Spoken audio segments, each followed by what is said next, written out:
we will be overwhelmed. Yeah. Now that's exactly, Yeah. now you can argue in terms of the language you use, whether that was him simply doing a fundamental that he had already ingrained in that company, or whether that was violating your principle by responding to something in a crisis. I want to be really clear. We don't have a principle yet that comes from this. We know it's not just reacting to the world and maintaining your bearings. Microsoft is in the study. So they're one of the companies we will be studying. We haven't because it's a successful IPO. It's one of the 10 great ICOs in an environment characterized by a tremendous amount of Now, how long is it going to take you to do this study? We're only 3 years into it now. What do you mean only 3 years? Yeah, is this like 5 years or 10? Oh, yeah, 5 to 6 years to do it right. Yeah, and out of that comes a book and an analysis and... Depends on if we have answers that are worth putting in a book. Ah. I always withhold judgment because you don't do a book just to do a book. You pursue questions. Right, exactly. Exactly. And if you have answers, you then share those answers with your students. And if a book is the best vehicle, we will make it a book. I think that we will find some very, very interesting things because in the end, I do believe, this is what I believe very deeply. Many of our presumptions about how you deal with that kind of a world might be dangerous. Just as, remember that wonderful show, the documentary Fog of War? Right. Good Robert people, McNamara. That's right. Good people operating under a flawed theory, the domino theory, led to bad outcomes.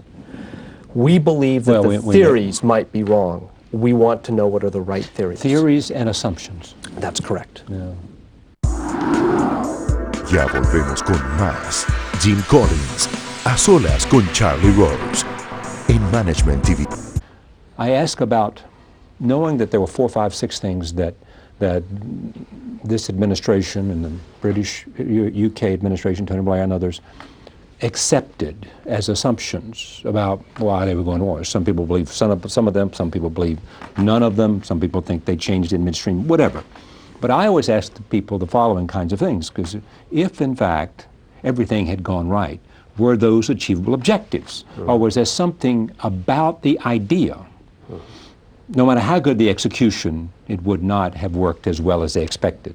You know, let's assume the jury's still out. But it's a very, very difficult, and everybody that's been involved on either side, believing it was the right thing to do, believing that it was impossible to do, both sides realize it's been very, very difficult, and this is a very difficult time right now, and they're talking about drawing down troops. My point about this is simply, you know, was it doable if everything had gone right? You know, and you get interesting questions in terms of that. You know. Well, and I think that one of the things that... and should it have been done? Yeah, that question historians will, I'm sure, struggle over. It's not an area I have great expertise in.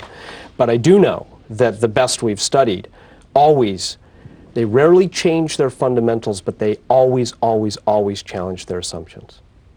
I agree. Yeah, absolutely. And ask questions of themselves. Constantly. Put literally a list of questions in your in your in your drawer there. Pull them out. You know, what's the answer to this? And what if this? And what if this? And what if we're wrong here? What are the consequences? Lance Armstrong was here. Yep. I am convinced that the philosophy and the strategy of Lance Armstrong, in terms of how he approached cancer, a terrible case of cancer. It had spread to his brain and to his lung, everything. How he approached it, and the thing that he was most interested in were 2 things: data. Information was king for him, and he wanted to know what today's information said about yesterday's information. All of that. He took, and he said this to me, the same idea when he started back racing. Right. It's just that he saw things in a very different way because of what he learned from the battle against cancer, and that was life and death, and therefore those principles became much more a part of him. Yeah. But it was the same kind of strategy. It is the power of information and the power of executing them in a significantly devoted regimen. When we took apart, you talk about, I mean, Lance is a good degree. These are the principles that took him to to conquering cancer are the same principles, fundamentals. That's right. And one of the principles that jumps out from all of our work is the idea of disciplined people who engage in disciplined thought, who take disciplined action. and that it starts with disciplined people. And then disciplined thought means data and rigor and thinking and questions and challenging and understanding versus bravado, translated into relentless, consistent, disciplined action. That is a framework that applies to anything. It applies to art. It applies to writing. It applies, I imagine, to bicycle racing, car racing, rock climbing, life, business, disciplined people who engage in disciplined thought, who take disciplined action. And people tell me that used to have dinner in Paris with Picasso, that he would leave at dinner, he would go back and paint. Yeah. Every night. Yeah. Every night. Yeah, it's a great way to battle depression. All right, let me just talk in the remaining time we have. What have you learned from your obsession, devotion to rock climbing? Because we're talking about the same. Well, you know, we're talking about disciplined people, disciplined thought, disciplined action. I remember when I was a kid, you know, people would say to me, well, you know, you got to learn from your mistakes, and it's part of growing up. And I remember thinking, my sport is rock climbing. You don't always get a chance to learn from your mistakes. Yeah. Rock climbing is a place where I relax because it is so intense. And it has taught me a few lessons. For example, one of the lessons is never confuse luck with competence, because if your luck runs out, you might die. A number of years ago, I was on a climb when I was young, and I always just thought I was really good until one day my luck ran out. And I had a friend up on a cliff. We ended up making some bad mistakes. We had to rescue him in the middle of the night because of mistakes that I made. And both of us nearly died. We had this epic rescue with lights and helicopters, and it etched itself in my mind as a lesson of always presume that much of what you've done might actually turn out to have been as much luck as your own competence, because if you're wrong about it and your luck runs out, you might end up there very stranded. Another lesson, and something that carries through to me today, is how to think about success.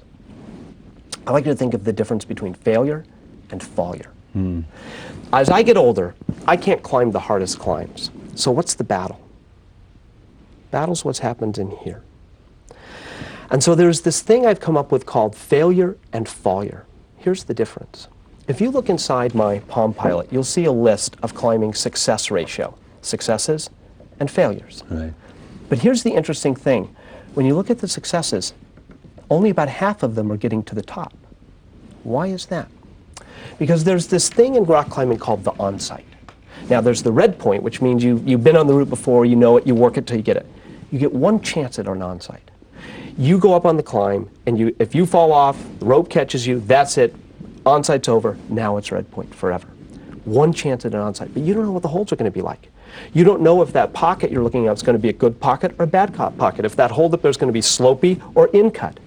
And then you start up the climb, and you're climbing along, and the clock is ticking because your arms are starting to run out of gas. The lactic acid goes, you can only do so many pull-ups before you fall off. And you hit a point of uncertainty, and there comes this choice. You're scared because you might be taking a further fall the higher you go up. You're uncertain because you don't know the next holds. You're in pain because your arms are full of lactic acid. And the problem isn't unfolding quickly. You're making a set of decisions under duress. And there is this instantaneous moment of failure or failure. To fail means you let go. You let go mentally, you let go emotionally, you let go physically from the walls, you step back down a ways and take a controlled fall. Failure means when the odds of making the next move are going down from 80% to 70 to 60 to 50 to 40 because of all the factors. You never let go. You make a full 100% committed attempt to go up. And if you fall, you have truly fallen honorably. You did not let go. And only you know if you broke. Only you know if it was a 100% over everything you were facing attempt to go up. If I didn't make it to the top, but I went to failure, that's success. And for me, much of life is a series of choices. Between failure and failure and failure. Failure and failure. Sometimes you make it to the top, but if you fail, did you go to failure? Did you go honorably? Do you believe we learn more from success or failure? Oh, failure. Do you? For sure. Oh, is that easy? I mean, that's so obvious. No, that's not obvious. But one of the things we learned in our research. Let me just ask this question. See, I mean, I think about athletics. Yes. You know, I mean, I played tennis this morning. Mm-hmm. You know, and I mean, I think more about what I did right teaching me than if I hit the ball beyond or into the net or you know, I mean, I'm not sure that, I realize most people say what you just said. I'm not sure that's right. Yeah.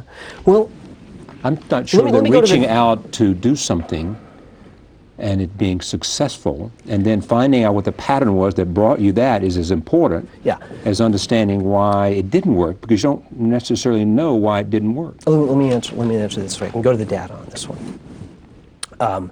When you study the long course of history of companies and you compare great ones to good ones, the ones that made it versus the ones that didn't, one of the... Well, let me interrupt you 1 second. One of the, hold that point. You're studying the ones that made it. You're studying success when you're looking at the IPO thing, aren't you? No, Charlie. This is a very, very important part about our work. We are always... One of my mentors was a fellow named Jerry Porras, who came up with this beautiful thing called the matched pair method that I think is one of the real contributions to how we're going to crack even most social questions. The matched pair method basically says, you don't want to just study successes. You want to find others that were in the same environment with the same opportunities, with the same potential outcomes that did not make it. So built to last. Southwest and Pacific Southwest. Southwest PSA, GE versus Westinghouse, Kimberly Clark versus Scott Paper, and all of our research, we always have the comparison. I hear you. Always have the comparison. And so we're always contrasting the two. And so, for example, if you take a look, one of my favorite professors from graduate school, Robert Burgelman, we put a name on it. We called it Burgelman's Law. One of the greatest mistakes, greatest dangers, is to be successful without being clear about why you were successful in the first place. And what you are absolutely right about that, but how sometimes do you know that? It's a combination of both successes and failures. And when I took a look, for example, at one of the biggest failures in one of the companies we're studying now, it's very interesting because the company had to wake up to a truth, which was that people didn't like their industry. So what I would say is you learn from both. Yeah. Can we very briefly hit one thing? Sure, please. We have become very, very passionate about our work reaching outside of business. And first of all, your show helped our work reach roughly probably 30 to 50% of our readers now are non-business people. Police chiefs, education leaders, people in nonprofits, orchestras, and it's wonderful. I've come to see that if we only have great companies, we're merely going to have a prosperous society. We're not going to have a great one. Economic means, economic growth, and power. These are merely the means. They are not the definition of a great nation. And we have become very passionate about having our work reach into the social sectors. And one of the things I've come very much clear to see, that business thinking is not the answer for how to make the rest of the sectors of society great. What we really need is a framework of greatness. What separates great from good, not what just makes businesses tick. And I'd like to thank you for helping our work reach those people who are in all these different walks of life so that we can have a great nation, not just a great economy. Yeah, thank you for that. It's something that interests me as well, and all of the interaction between a variety of disciplines, and finding the common threads that make a nation and an individual, and give us the power to deal with a whole range of very complex issues. Jim Collins, I should say this book is Good to Great. The other one was Built to Last. I have both of them here.